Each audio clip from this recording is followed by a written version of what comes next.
A sailor climbs aboard a ship drifting alone in the Atlantic. The deck is empty. 10 people are gone: a captain, his wife, their 2-year-old daughter, 7 crew. No bodies. No blood. No answer, ever. This is the story of the Mary Celeste, the ship the sea gave back, but never the people who sailed her. A sturdy merchant vessel, built for exactly this kind of Atlantic crossing, found drifting intact under half-set sails, as if the ocean itself had only borrowed her crew, not taken the ship at all. Everything you're about to hear is true, verified in a British court of law. And after 150 years, no one has ever proven what happened. We're not starting at the beginning. We're starting at the end, the moment the ship was found, and walking backward, minute by minute, until we reach the one detail that still can't be explained. Because the strangest part of this story isn't that 10 people disappeared. It's what was still on that ship when they left it behind. Full meals, sealed cargo, valuables left untouched, all of it sitting exactly where it was the moment everyone vanished, as though they meant to come right back. December 4, 1872. Roughly 600 miles from Gibraltar, the crew of another ship, the Dei Grazia, spots a vessel drifting strangely, sails half-set, no one steering. Captain Morehouse recognizes her. It's the Mary Celeste. He and her captain, Benjamin Briggs, had reportedly dined together in New York shortly before the two ships set sail, just over a week apart. He sends 3 men across in a small boat. They call out. Nothing answers but the creak of rigging and the slap of water against the hull. They climb aboard. The wheel is unmanned. The compass is smashed. One hatch cover is off, but the cargo below sits stacked, largely undisturbed. The 3 sailors who boarded that day later gave sworn testimony in court, describing a ship that was eerily, unnervingly quiet. Below decks, Briggs's cabin looks lived in, not abandoned. His wife's sewing machine still sits out, a thimble balanced on top like she'd just stepped away. The captain's charts are in order. His navigation instruments are gone, but his personal papers, and even cash in a locked drawer, are untouched. There's 6 months of food and water still stocked. The ship's only lifeboat is missing. And every single crew member's belongings are still in their bunks. A few of the sails were torn and oddly lashed down, as if someone had been trying to reduce sail in a hurry right before everything stopped. No sign of fire. No storm damage severe enough to sink her. No blood. No weapons drawn. Nothing broken that shouldn't be. Whatever made 10 people leave, they left in a hurry but calmly enough to take almost nothing, and leave everything that mattered behind. No note explained why. No struggle marked the deck. Just an orderly departure from a ship that, by every visible sign, still had everything it needed to keep everyone alive.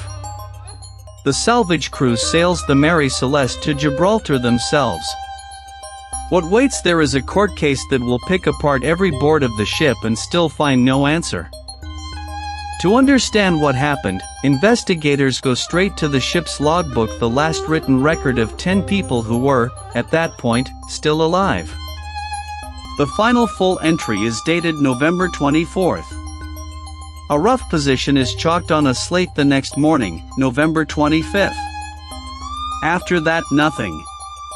9 days of silence. Investigators later examined a cut mark on the ship's rail, and stains found on a sword aboard. Looked over by the court's doctor, the stains were found not to be blood and the marks not consistent with a weapon. November 25th, the log describes bad weather, heavy seas, the ship taking on water. Routine trouble for an experienced crew. Not the kind of danger that empties a ship. And then the entries just stop. No panic in the handwriting. No unfinished sentence. Just a normal note followed by 9 days no one can account for. When the day Grazia finds her on December 4th, the ship has drifted roughly 400 miles from that last known position under partial sail, still moving on her own. That means for over a week, a fully rigged ship crossed open ocean with nobody at the wheel. No storm log explains it. No captain's order survives to explain it. So somewhere in those missing 9 days, 10 people made a decision so fast they didn't finish writing it down and never came back from. To find out why, we have to go back further than the logbook. Back to before the storm. Back to the day the ship left port at all.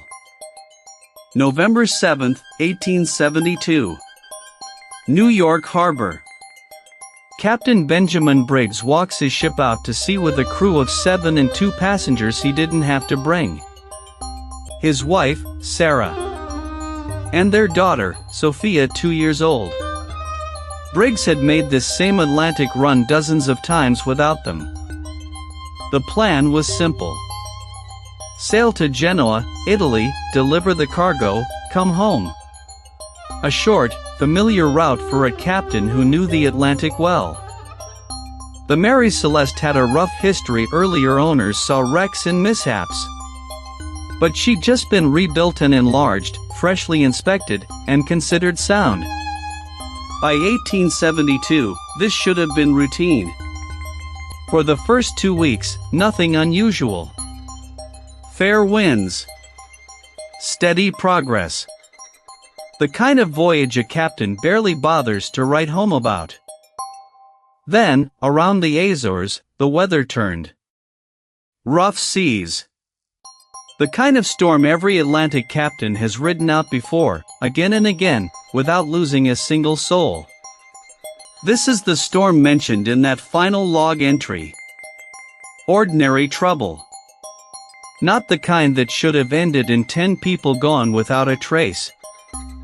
So if the weather wasn't enough to sink her, and it clearly wasn't, since she was still floating 10 days later, something else made that crew leave. To understand what that something else might be, look at what the ship was actually carrying: 1,701 barrels of raw industrial alcohol, bound for a fortifying wine company in Genoa. Denatured alcohol, made undrinkable with additives, but still highly flammable and unstable enough to leak fumes, especially if barrels shifted or cracked in rough seas. Denatured alcohol was known in the shipping trade as a risky cargo to carry. Briggs took the job anyway. When the ship was finally inspected, 9 of those barrels were found empty. Not stolen. Not burned. Just empty, with no clear explanation for where the contents went. One theory: fumes built up below deck, and Briggs feared an explosion. He may have ordered everyone into the lifeboat, tied to the ship by a rope, to wait it out. If a rope like that snapped in rough seas, a lifeboat full of people could be swept away in seconds and never seen again. Subscribe and hit the bell so you don't miss what's next. It's one of the most widely favored theories today. It's also just that, a theory. No lifeboat was ever found. No wreckage. No trace of the rope, snapped or otherwise.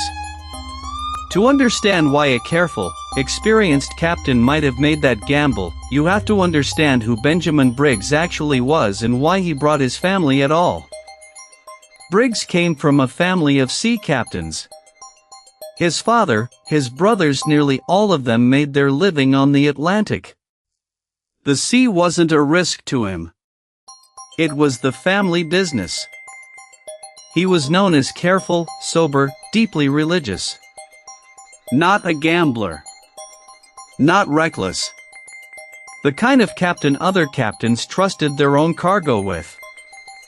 He and Sarah had 2 children. Their son stayed home with grandparents for school. Sophia, just 2 years old, was still young enough to bring alone. For Sarah, it wasn't her first voyage either. She had sailed with Briggs before. The ocean wasn't unfamiliar to this family, it was part of their life. Letters Sarah wrote in the early days of the voyage describe a family looking forward to the trip. No fear, no warning, no sense that anything was wrong. Briggs trusted the Mary Celeste enough to bring his wife and young daughter aboard, not a decision he took lightly. Which makes the ending harder to explain, not easier. This wasn't a reckless captain who cut corners.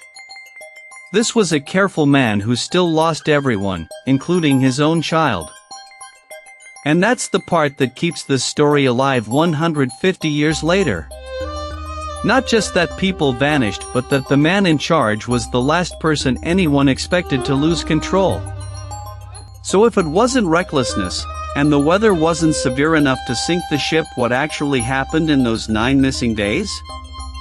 A careful captain, a seaworthy ship, a survivable storm, and still, everyone gone. The only way to find out is to go back to where the theories themselves came from. Over 150 years, dozens of theories have tried to fill that gap. Almost none of them survived contact with the actual evidence. Mutiny was the first theory the Gibraltar court chased. But there was no sign of struggle, no weapons drawn, no forced entry into the captain's cabin. The evidence never fit. Pirates were ruled out fast. Pirates take cargo, take valuables, take the ship itself. Here, cash was left in a drawer, and the ship was left behind, fully loaded. A water-spouted tornado over open water could explain sudden panic. But it wouldn't explain a calmly written log entry the day before, or gear left neatly stowed. Insurance fraud was floated too, that Briggs and Morehouse conspired for a payout. But Briggs owned only a small share of the ship, and stood to gain almost nothing by losing it. No distress rockets were fired. No message was thrown overboard. Whatever decision those 10 people made, in whatever order they made it in near total silence. Some of the wilder theories trace back to a fictional short story a young Arthur Conan Doyle wrote about the case years later, a story that sensationalized events, blurred fact and fiction, and even got the ship's name wrong. None of it holds up completely. Not the fumes theory. Not the storm. Not mutiny, piracy, or fraud. Every explanation gets close, and every explanation leaves something unanswered. After the trial, no one was ever charged. The court in Gibraltar closed the case without ever declaring what happened. The only verdict was unknown. The Mary Celeste herself kept sailing for another 13 years, passing through more than a dozen owners, most of whom lost money, and some who claimed she was cursed. In 1885, her final captain deliberately wrecked her off Haiti for an insurance payout, was put on trial for fraud, and died in poverty within the year. Even her ending couldn't stay simple. Today, models and replicas of the ship are displayed in maritime museums, and new theories get published almost every year, none of them able to close the case for good. 10 people walked off a floating, stocked, undamaged ship in the middle of the ocean, and not one of them, or their bodies, was ever found again. What do you think really happened in those 9 days?